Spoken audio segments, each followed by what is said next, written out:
आगे हम लोग देखते हैं बाबू, राशि जो है कितने प्रकार के होते हैं, क्वांटिटी कितने प्रकार के होते हैं, how many type of quantity. तो ध्यान से देखिए,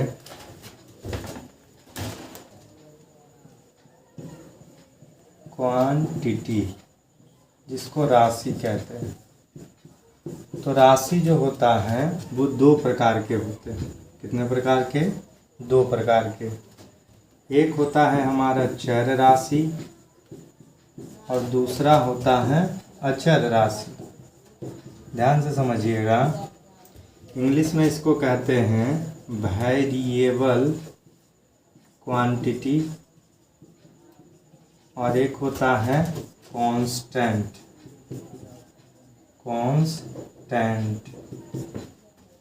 क्वांटिटी। कांस्टेंट केवल रहेंगे। तो वेरिएबल आने वाले समय में दो प्रकार के होते हैं। एक होता है स्वतंत्र चर जिसको कहते हैं इंडिपेंडेंट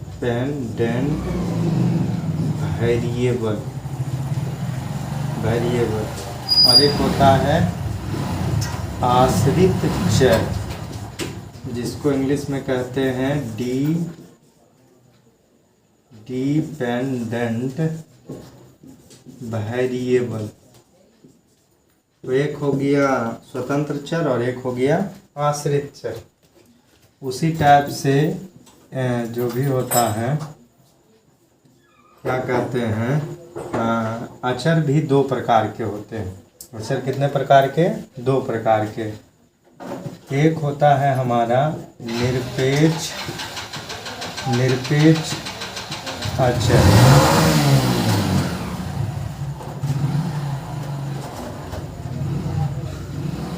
उसी प्रकार से अचर दो प्रकार के होते हैं। एक होता है निरपेक्ष अचर जिसको इंग्लिश में कहते हैं एब्सोल्यूट कांस्टेंट, और दूसरा हमारा होता है स्वेच्छ अचर जिसको अपन कहते हैं इंग्लिश में आर्बिटरी कांस्टेंट। ठीक है। एक निरपेक्ष अचर हो गया और दूसरा क्या हो गया? स्वेच्छ अचर, यानी एब्सोल्यूट कांस्टेंट और आर्बिटरी कांस्टेंट। एक उदाहरण दे करके हम सभी को समझने का प्रयास करते हैं। जैसे देखो, पढ़ा होगा आपने रेखा का समीकरण y बराबर mx प्लस c।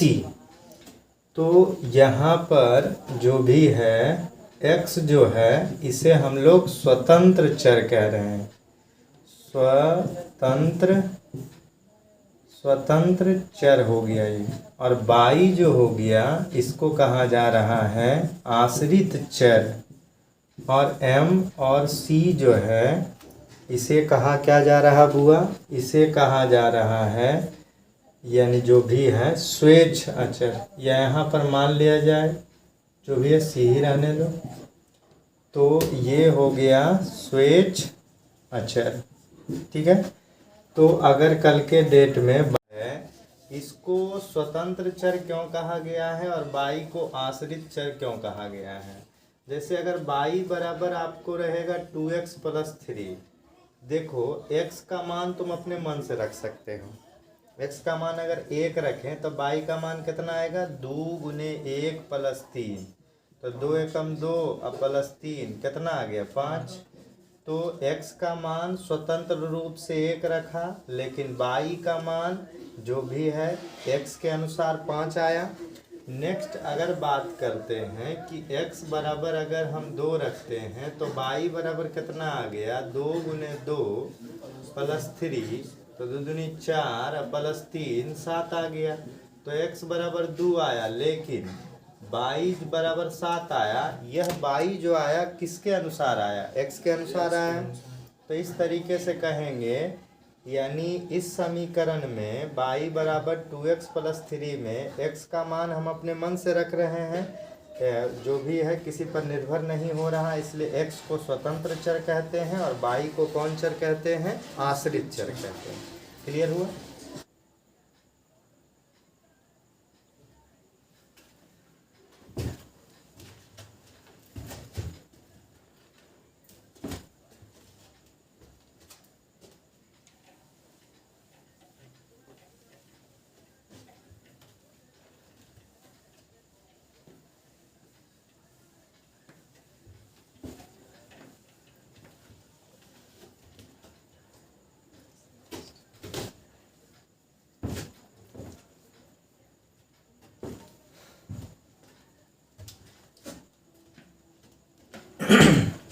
देखो, वृत्त का जो व्यापक समीकरण होता है, व्यापक समीकरण क्या होता है बुआ? पढ़े होंगे जो भी होगा 11th आर में कि x माइनस एच का whole square plus y minus K का होल स्क्वायर बराबर आर स्क्वायर। तो यहाँ पर जो अंग्रेजी अक्षर x y के अलावा h और k और r आया है, ये सब सारे कौन से अक्षर होंगे? स्वेच्छ परवलय का समीकरण पढ़ा होगा। y स्क्वायर बराबर 4ax। तो भी यहाँ पर जो a आ रहा है, इस a को क्या माना जाता है? स्वेच्छ अचर। तो इस तरीके से हम कह सकते हैं कि स्वेच्छ अचर क्या है कि जब भी हम किसी व्यापक समीकरण, किसी भी वक्र का व्यापक समीकरण पढ़ते हैं, जैसे रेखा का व्यापक समीकरण या द्विघात समीकरण का व्यापक समीकरण, उसी टाइप से वृत्त का व्यापक समीकरण या हमारा परवलय का व्यापक समीकरण, तो इन व्यापक समीकरण में एक्स वाई के अलावा जो अंग्रेजी अक्षर आते हैं, वो सारे अंग्रेजी अक्षर कौन से अक्षर कहलाते हैं? स्वेच्छ अक्षर कहलाते हैं।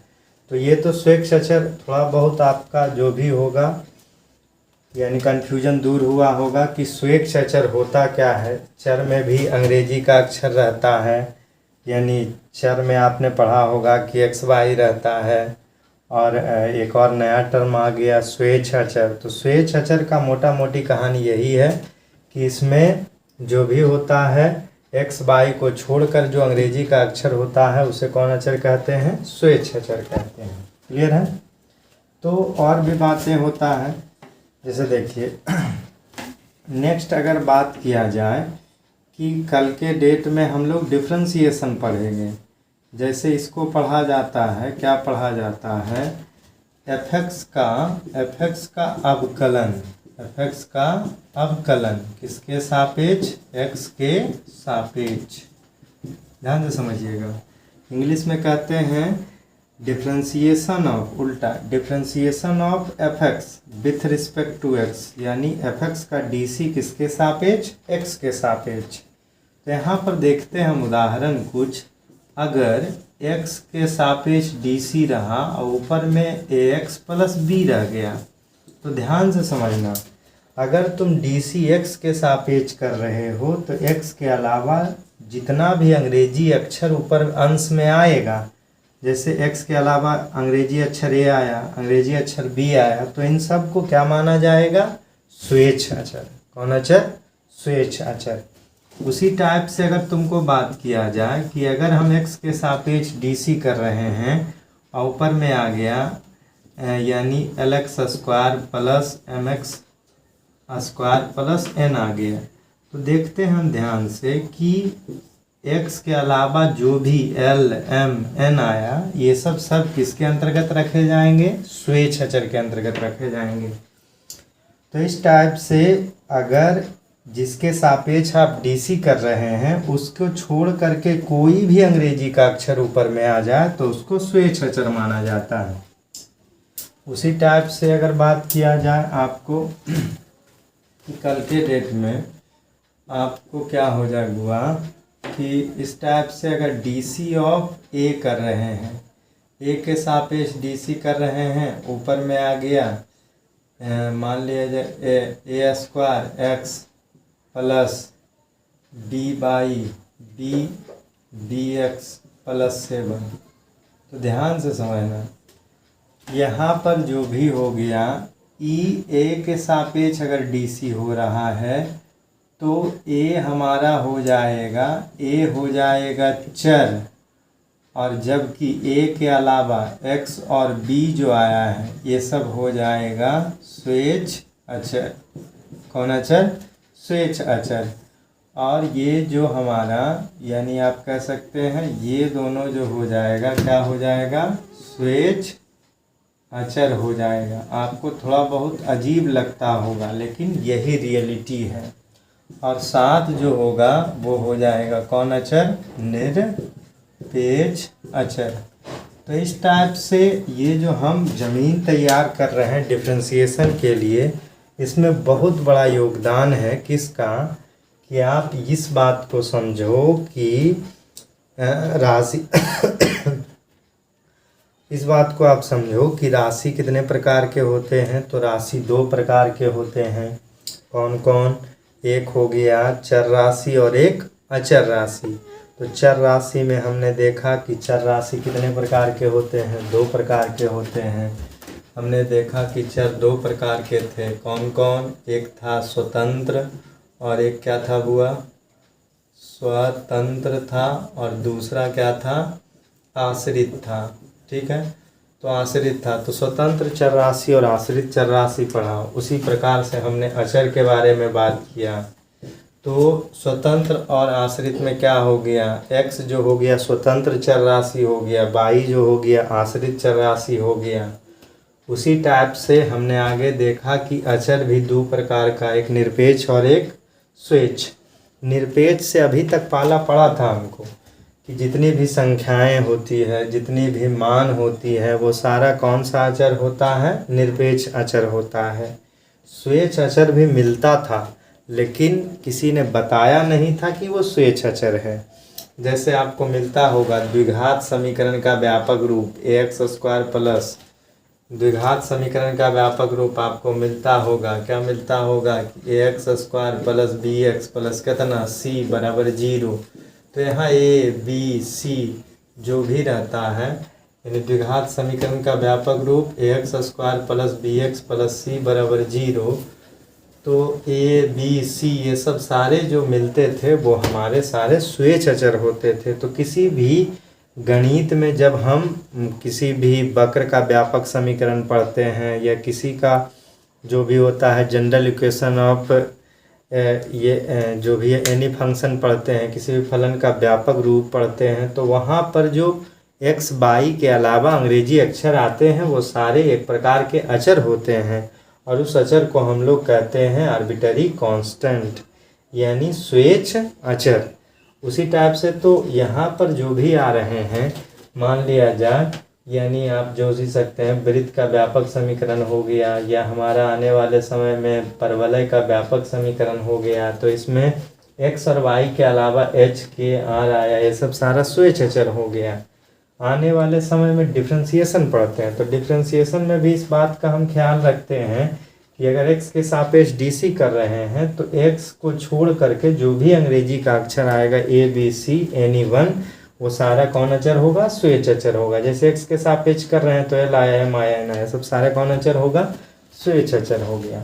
नोट में एक हम लोग याद रखते हैं सुपर नोट में जो आने वाले समय में काम करेगा। सुपर नोट में क्या है कि अगर कोई फंक्शन रहे और उसके x के जगह पर स्वेच्छ अचर रहे, x के जगह पर कौन अचर? स्वेच्छ अचर, या फंक्शन रहे और x के जगह पर निरपेक्ष अचर रहे, निरपेक्ष अचर रहे, तो उसको हम लोग क्या कहते हैं? अचर ही मानते हैं या अचर के श्रेणी में ही रखते हैं।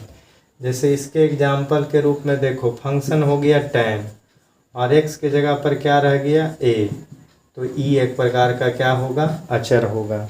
उसी टाइप से फंक्शन हो गया तुम्हारे पास क्या? log, एंगल में स्वेच्छ अचर b रह गया, तो इसको भी लोग क्या मानेंगे? अचर कहेंगे। दुनिया वाले इसे क्या कहेंगे?